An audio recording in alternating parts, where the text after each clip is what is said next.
Olá pessoal, está começando mais um Infamescast.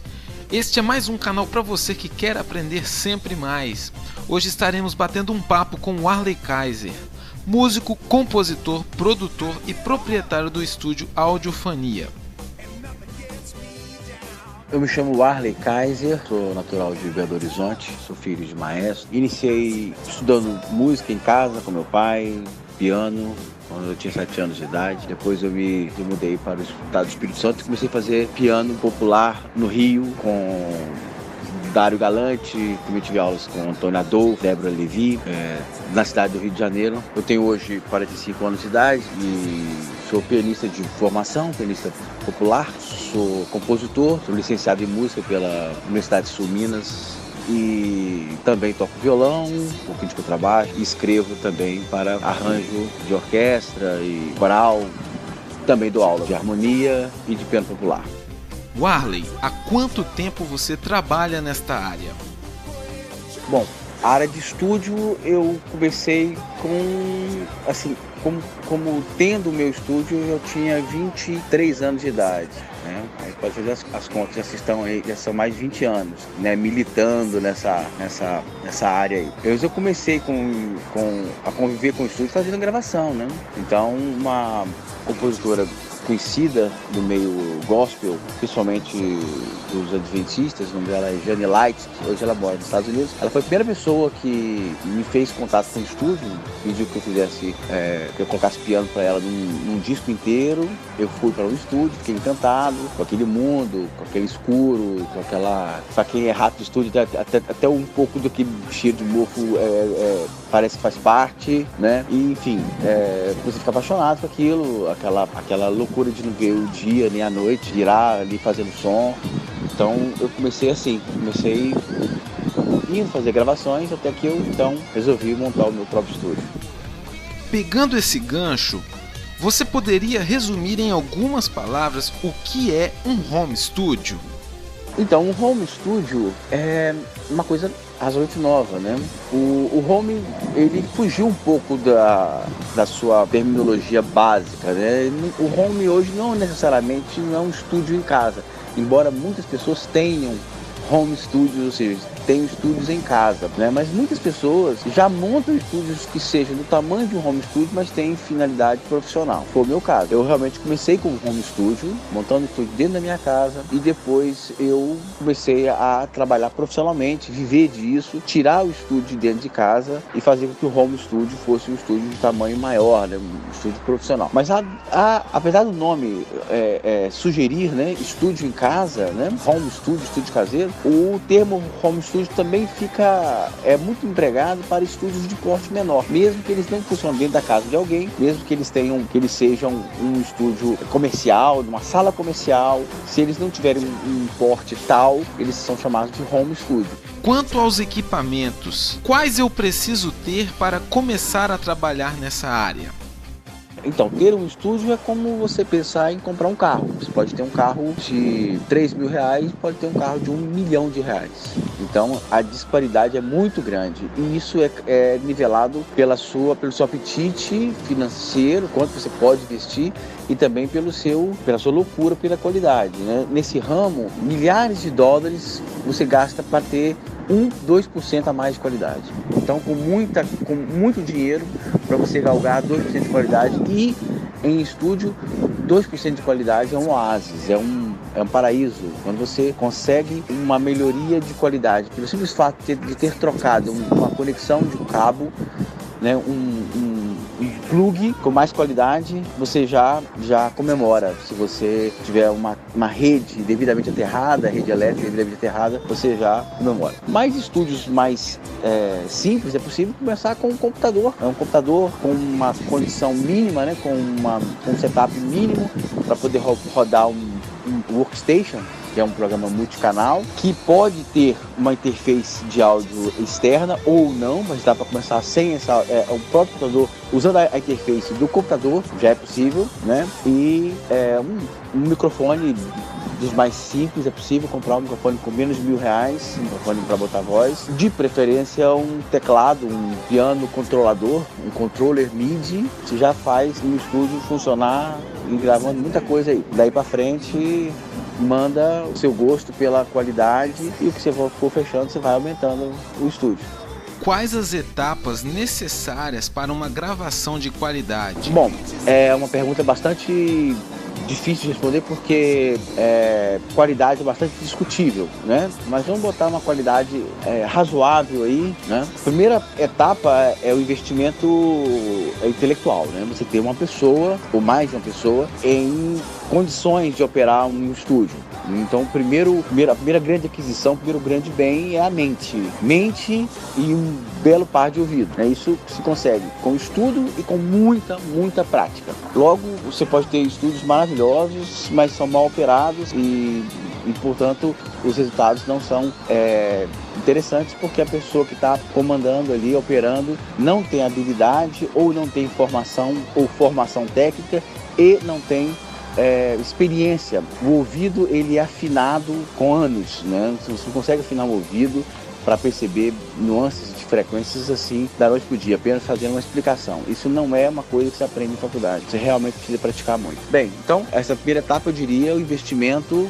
Mas olha que interessante, essa etapa não acaba, né? Você continua. Eu tenho 20 e tantos anos de prática e literalmente continuo aprendendo assim, fora a aparente modéstia, que nem é o caso, é uma questão realmente de sobrevivência. Tem que estar sempre. Então, a primeira etapa é investimento pessoal. Você precisa fazer um investimento em si, conhecimento e de treinamento. A segunda etapa é você escolher um local para montar o seu estúdio, né?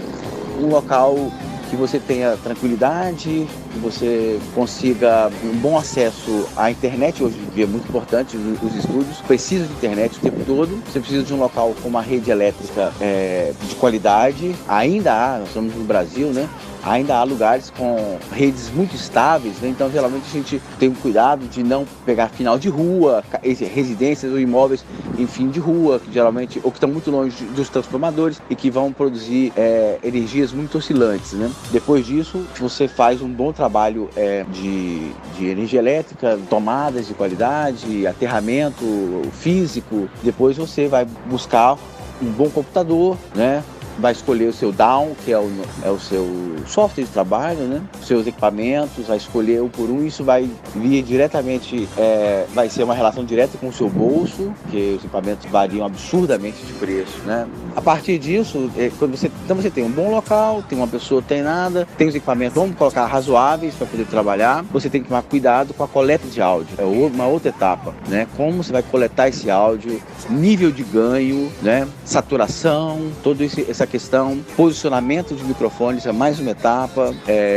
Para cada instrumento é um tipo de afinação, de posicionamento e também o quanto você quer dar ou não da sonoridade da sua sala, né? Passada essa etapa, ou seja, a etapa da gravação, da coleta de áudio, né? Se é um contrabaixo, ou se é uma guitarra, se vai gravar em linha, se vai gravar a linha mais microfone, se vai gravar só microfone, qual microfone, se vai passar por um pré-amplificador ou não, se você tem um pré-amplificador disponível também, se você tiver, mas não souber usar, você vai botar muito calor, né? Que a gente costuma usar nessa gíria de estúdio. Se você vai esquentar demais, você torra o som e tudo isso faz parte. Passado esse período que você fez a gravação, né, essa etapa, você vem com a etapa da mixagem. Então, na mixagem é aquela etapa que você vai botar as coisas todas no lugar, tudo certinho, vai verificar.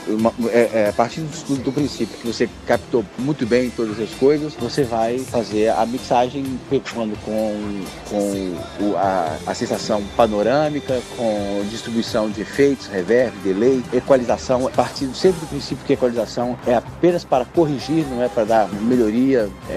Deveria estar já tudo pronto, deveria estar tudo perfeito. A gente usa a equalização para consertar, para corrigir exageros ou déficits de algumas frequências, né? E aí, depois da mixagem, você vai fazer a masterização. Essas aí são as etapas que eu me lembro, assim, a grosso modo.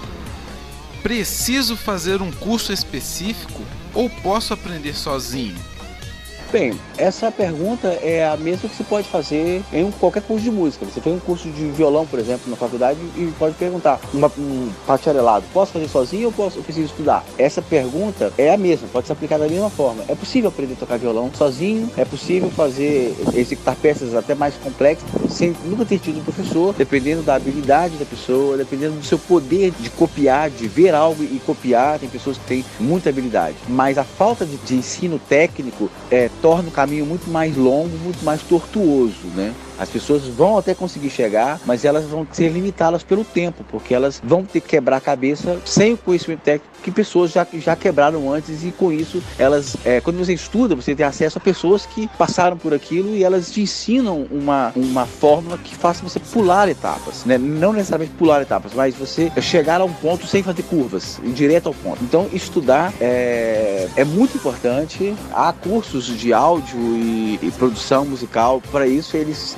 vão facilitar a sua vida, né? Mas não necessariamente você é obrigado a fazer. Você pode aprender sozinho. Há muito material disponível na internet. O problema é que a maioria do material disponível na internet, principalmente quando você pensa em material gratuito, ninguém posta nada gratuito na internet sem algum tipo de interesse. Então ele está vendendo alguma coisa. Então geralmente ele dá parte da informação, ou dá informação ou dá a informação sortida. Além de ele não dar a informação completa, ele também faz a informação sem um devido progresso pedagógico. Então não há um escalonamento pedagógico, um planejamento de aula. Então muitas pessoas que aprendem coisas pela internet, elas têm as informações como se você pudesse subir uma escada pelo primeiro degrau, depois pelo quarto, depois pelo oitavo, volta para o terceiro degrau. É mais ou menos assim que as informações ficam dentro da cabeça das pessoas que conseguem aprender coisas pela internet. Mas sim, é possível. E a pessoa somando isso com um alto grau de curiosidade, talento e muita persistência, é possível aprender sozinho. Mas se puder fazer um curso, sua vida vai ser muito mais facilitada. Na sua opinião, qual situação que o nosso estado se encontra para trabalhar com home studio? A situação do estado do Espírito Santo é muito semelhante à situação do Brasil, né? Nós temos um momento... O Brasil já tem uma dificuldade em gerar arte, né? Arte de qualidade. Nós temos um problema sério com a arte em si, primeiro pela formação de opinião, né? Pega o estado do Espírito Santo, por exemplo, esse particularmente eu posso falar, o estado do Espírito Santo tem um problema sério de pessoas que não têm gabarito suficiente para formar opinião, e formam opinião não pela qualidade, mas pelos seus queridos. Então, pessoas que olham para alguém e falam assim, ele é o melhor. E ele, às vezes, não é o melhor. Muitas vezes ele está muito longe de ser uma sumidade, um grande talento. Isso faz com que pessoas que miram naquela pessoa que supostamente foi inflada por uma opinião equivocada ou amadora ou parcial a respeito de alguém, faça com que as pessoas que buscam espelho em pessoas que não têm condições de passar grandes coisas. E aí você tem um problema sério com a arte. Então, a arte aqui, ela é sempre nanica, né? Porque você não tem grandes talentos, às vezes, para poder perseguir, e muitas vezes você é mal informado a respeito disso. Fora isso, o circuito artístico, do modo geral, é pobre, tem pouco investimento. Se você pensar que todo o circuito, como um sistema, deveria depender de uma sociedade que compra a arte, nesse caso a música, então essa sociedade deveria ir a lugares que têm apresentações musicais com qualidade e em diversos estilos musicais, casas especializadas, bares, restaurantes. E aí você tem outro problema de uma cidade muito voltada para uma cidade sem uma cultura da noite, a cultura dos bares mesmo. Então, muito problema com vizinhança e pouco recurso para investir em lugares com isolamento acústico. Então, a música ela não consegue crescer e formar pessoas com condições financeiras para poder progredir. Daí você tem poucos artistas com boas condições financeiras, não conseguem gravar CD, não conseguem gravar um disco. Então os estúdios ficam à mercê de pessoas que têm baixos valores para investir, ele cobrando muito barato, ele também não consegue investir em bons equipamentos, e aí forma esse círculo vicioso. E nós temos aqui, toda pessoa que consegue uma verba um pouco melhor, sai do estado, né?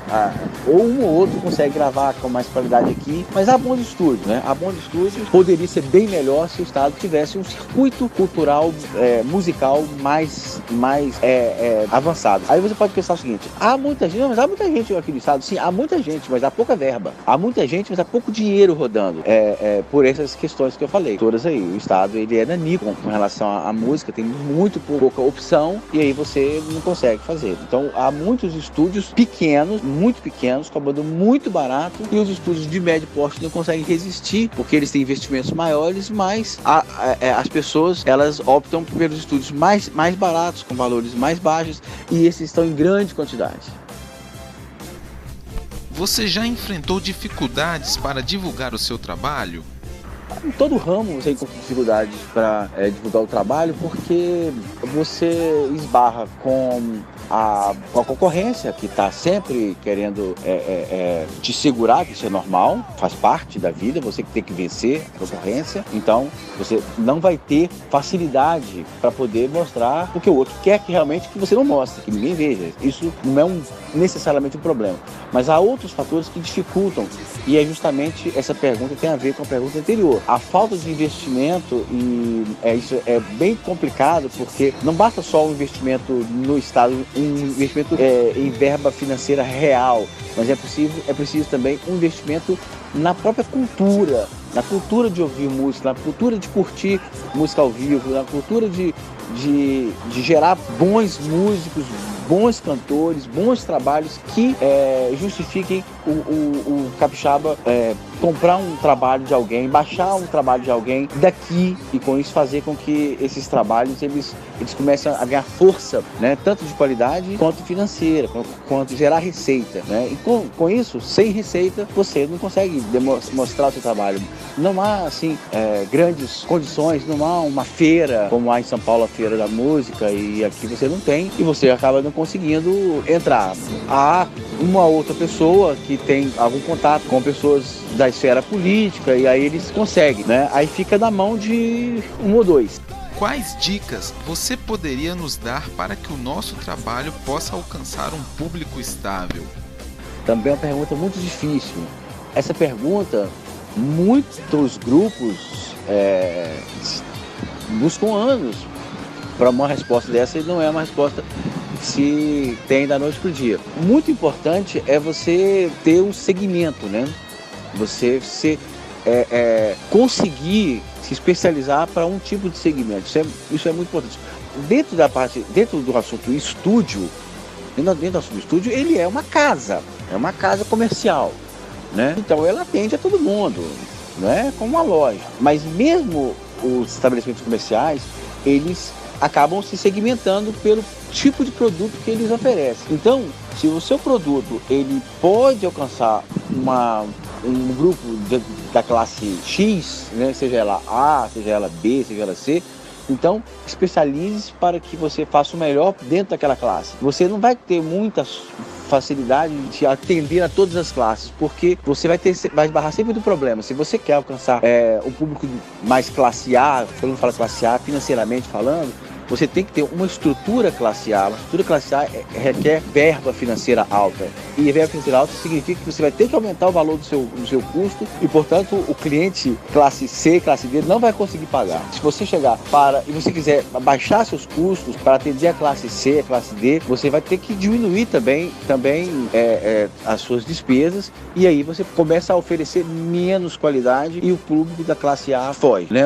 Então você tem que decidir, de acordo com a sua estrutura, que classe você vai, que grupo você vai atender, né? E no caso de estúdios, isso é muito relativo, né? Isso é muito complexo, essa conta não é tão fácil assim, mas só para você ter uma ideia, principalmente em São Paulo, ou grandes centros, há estúdios que são mais especializados em determinados estilos, né? Aqui nós não temos isso, porque as tribos aqui são muito pequenas, mas se você pegar assim, São Paulo, você tem, por exemplo, um estúdio específico para gravar, por exemplo, rock pesado. Então ele tem lá instrumentos muito específicos, amplos, que são lendários para fazer sons assim, baterias, uma Ludwig, por exemplo, com bumbo de 26, porque é muito específico para um tipo de som e tal. Então essas tribos, elas começam a se fidelizar nesses determinados estúdios. Então se você por exemplo, uma pessoa que tramita muito no meio gospel, por exemplo, e o meio gospel também é cheio das tribos, você tem que saber que meio você ter mais conhecimento e começar a fazer coisas boas dentro dessa área, né?